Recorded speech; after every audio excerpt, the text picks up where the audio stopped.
Apa yang sakit perut resah tak tentu arah, marah bila disebut kerja nak gaji bosah. Apa ini berbahaya besar bila sejarah ternyata dipahami yang berbeda, Be, ya? Iya. Karena ada kepentingan penguasa-penguasa yang lain untuk merubah sejarah. Iya.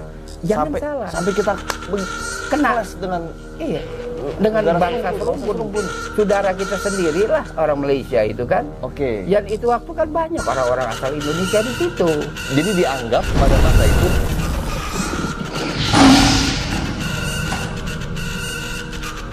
Assalamualaikum warahmatullahi wabarakatuh. Teman-teman semua, balik lagi bersama gue Fastur Husseini di channel Macan Idealis. Hari ini gue bersama Babe Ridwan Saidi mau diskusi mengenai Melayu, Malaysia, konfrontasinya semua gue mau bahas, mau kulik dari Babe. Dulu kan zaman Bung Karno, Malaysia dan Indonesia ini terjadi benturan besar nih, Be. Konfrontasi terus. Bung Karno terus menyampaikan ganyang Malaysia, ganyang Malaysia. Nah, dari sisi kemelayuan juga pasti ada hubungannya kan, Be, dengan Indonesia, Be. Be, ceritanya gimana sih, Be? Ikatan hubungan kita dengan Malaysia nih, Be? Ya, sebenarnya begini ya, politik konfrontasi terhadap Malaysia oleh Bung Karno itu korban sejarah yang salah. Ini maksudnya gimana, Be? Jadi begini, kita korban sejarah yang salah. Iya. Oke. Korban sejarah yang salah. Jadi Pak Karno banyak membaca Gajah Mada karya Muhammad Yamin. Di mana dijelaskan bahwa oleh buku itu dengan mengutip Pararaton yang ditulis hampir 250 tahun setelah Gajah Mada tidak ada, itu dikatakan bahwa Majapahit menaklukkan Temasik. Temasik kan kerajaan di Malaysia. Kalimantan. Malaysia. Tapi di wilayah Pulau Kalimantan. Di Singapura. Singapura. Temasik itu Singapura. Oke. Oke. Singapura itu waktu bahagian dari Persekutuan Tanah Melayu yang diproklamir pada tahun 1957. Oke. Itu. Iya. Kemudian juga dikatakan Borneo juga dikuasai oleh Majapahit. Oke. Daerah yang begitu luas di zaman itu ya. Iya. Kan? Dikuasai oleh Majapahit, kata Pararaton. Iya. Nah, jadi sebenarnya enggak, Be, ya? Sebenarnya nggak ada itu. Nggak ada itu, Be, ya? Sumpah palapanya nggak ada kok. Apalagi rinciannya berupa naklukan sono, naklukan sini, kan menaklukkan nggak gampang. Oke, ini Babe pernah jelasin dulu di video sebelumnya kan, ya? Teman-teman coba cari aja di Macan Idealis ini kan Babe pernah jelas secara lengkap tuh. Rinci mengenai sejarah Majapahitnya semua ini di Indonesia. Nah, itu jadi begini, setelah Persekutuan Tanah Melayu itu diproklamirkan, kemudian Tengku Abdurrahman ya, Putra Al-Hajj, lengkapnya Tengku Abdurrahman Putra Al-Hajj, itu menjadi Perdana Menteri. Kira-kira pada tahun 61-62 ada keinginan bergabung dari Sabah dan Sarawak. Oke. Sabah dan Sarawak itu masalah yang dipersengketakan oleh Indonesia dan Filipina. Filipina mengklaim dulu Kesultanan Sulu daerah kekuasaannya sampai dengan Sabah.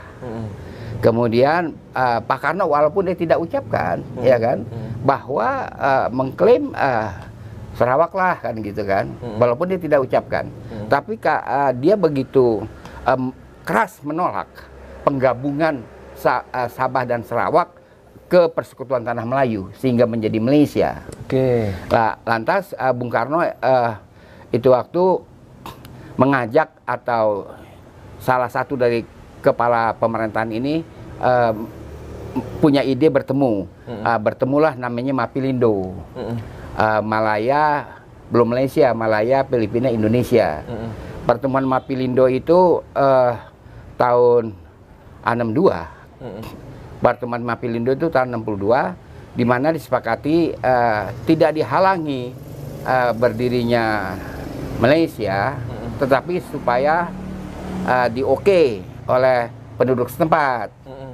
Lalu tiba-tiba muncul TNKU yang melawan gagasan itu, Tentara Nasional Kalimantan Utara. TNKU tuh. Namanya TNKU. Siapa yang pimpin TNKU? Yang pimpin namanya Abang Kipli. Bang Kipli. Abang Kipli namanya. Oh, ini tentara ini, Be? Wallahu alam. Pokoknya dia dan berontak juga kagak ketahuan di mana. Itu yang bentuk Bang Kipli ini, Abang Kipli ini. Yang bentuk tentara TNKU kita nggak tahu siapa. Pokoknya di surat kabar adanya dia. Oh. Bukan di daratan. Iya. Itu sekitar tahun berapa, Be, dulu, Be? Begini, itu Mapilindo berunding akhir Juli sampai dengan Agustus 1962. Oke. Kemudian berdiri TNKU. Kemudian pada bulan September Malaysia diproklamasikan negara Malaysia, ya kan? Diproklamasikan negara Malaysia, Abang Kipli lari. Nggak gabung ke sana, Be? Kagak, kan dia melawan. Dia melawan, dia lari kemari. Terakhir dapat kabar dia tinggal di Bogor. Wallahualam apa beliau masih ada apa enggak gitu kan. Nah, kita balik lagi kepada cerita diplomatik. Lantas itu waktu Bung Karno marah. Di depan umum rapat akbar gitu beliau bicara singkat. Saya tidak ingin kutip, tapi pilihan kata-katanya sangat kasar. Nggak enak lah saya kutip ya. Pilihan kata-kata termasuk tercetuslah istilah Ganyang Malaysia itu waktu. Ya kan? Di situ awal mulanya tercetus Ganyang Malaysia. Iya, karena antara lain beliau mengatakan kita boleh hina, kita boleh lapar, tapi bukan karena berdirinya Malaysia, kan gitu. Ini saya halusin nih, karena kata-katanya vulgar lah. Beliau katakan itu waktu. Jadi itu waktu kita ini kan orang oposisi terhadap pemerintahan Soekarno, kita besak-bisik. Kok Bung Karno jadi begini? Ini biasa kan PKI yang kipasin, kata orang begitu. Dia dikipasin sama PKI. Tetapi klaim dia bahwa itu seolah-olah kita punya hak mengklaim daerah Sarawak karena Sumpah Palapa menjamah itu wilayah. Operasionalisasi Sumpah Palapa menjamah itu wilayah kan nggak terbukti dan salah, ya kan? Dan lagi parah, delegasi Malaysia atau utusan Malaysia di PBB itu diangkat sebagai anggota Dewan Keamanan. Bung Karno makin marah. Nah, itulah terjadi permusuhan yang sebenarnya ini tidak boleh terulang kembali. Apalagi untuk dasar-dasar sebab-sebab yang boleh dikata satu kekeliruan sejarah belaka. Oleh karena itu harus diluruskan, sejarah itu jangan sembarangan. Karena sejarah itu adalah iktibar, pelajaran bagi kita di era sekarang. Ya kan? Jadi lihatlah bagaimana kesalahan mengenai Majapahit itu akibatnya fatal. Kita berkonfrontasi dengan orang sedarah. Kita serumpun sedarah, kan kita ras Melayu. Hampir saya kira 80 juta lebih orang-orang Indonesia itu Melayu lah. Kan kita nggak enak gitu waktu, ya kan? Sangat tidak enak oleh kejadian di situ itu. Juga awal mulanya kita jadi Bung Karno keluar dari PBB waktu itu ya? Keluar dari PBB gara-gara Malaysia diangkat jadi Dewan Keamanan. Iya, waduh, berat. Ngeri Be ya? Emang, jadi gini guys, memang sejarah di sinilah pentingnya kenapa gue terus mengangkat mengenai sejarah, mau coba meluruskan sejarah dan mendapatkan pandangan-pandangan lain dari sejarah, seperti yang kayak Babe sampaikan tadi. Ini berbahaya besar bila sejarah ternyata dipahami yang berbeda, Be ya? Karena ada kepentingan penguasa-penguasa yang lain untuk merubah sejarah. Jangan salah. Sampai kita kena dengan dengan bangsa serumpun. Saudara kita sendirilah orang Malaysia itu kan.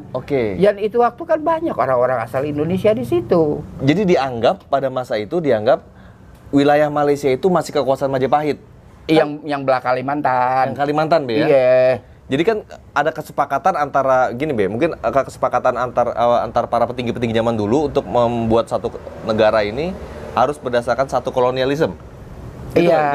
Tidak begitu sebenarnya. Kalau ada klaim, kalaulah klaim Filipina benar bahwa kerajaan Sulu, Kesultanan Sulu pernah bertakhta di Sabah, kalaupun Indonesia ada klaim berdasarkan sejarah Sumpah Palapa itu bahwa kita berkuasa di Kalimantan, kalaupun ada klaim itu, tetapi kan yang terakhir British yang berkuasa di situ. Inggris sih, ya. Iya kan, yang dipegang dalam hukum internasional yang terakhir, bukan yang awal-awal, yang terakhir. Lagian sulit diterima akal daerah Kalimantan yang begitu luas bisa dikuasai oleh Majapahit.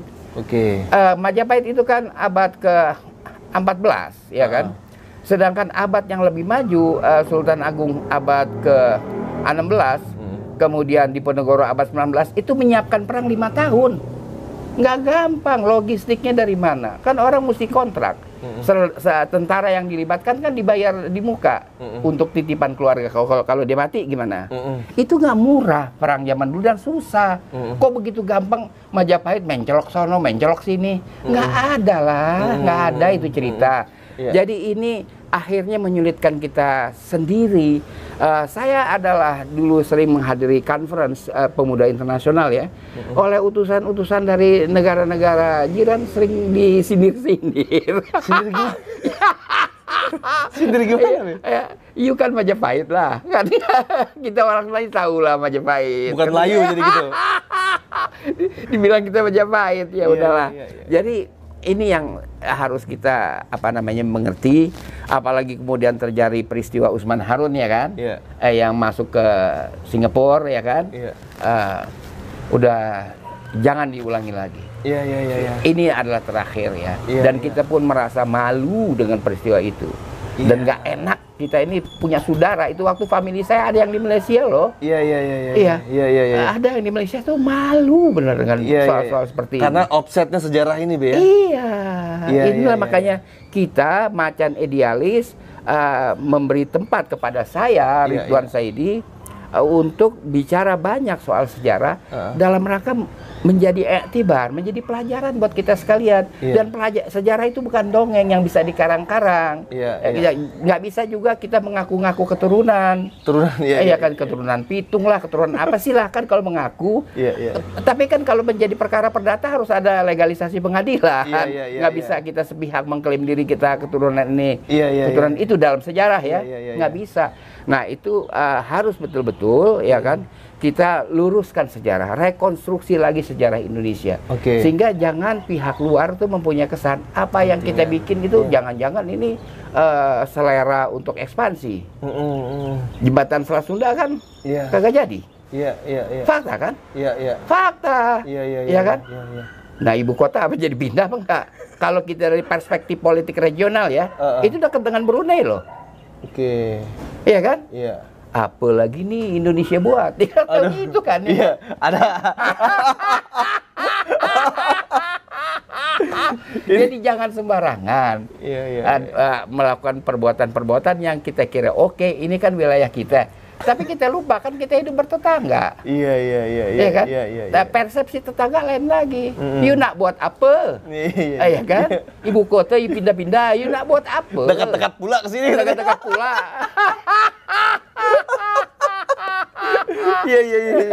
Ya itu. Ini bahaya, Be, ya. Bener, Be, ya. Kalau sejarah ini belok, Be, ya. Kita harus sebagai sebuah negara mengerjakan sesuatu, kita harus lihat dimensi polugri, politik luar negeri harus kita lihat, berhati-hati betul, nggak boleh sembarangan.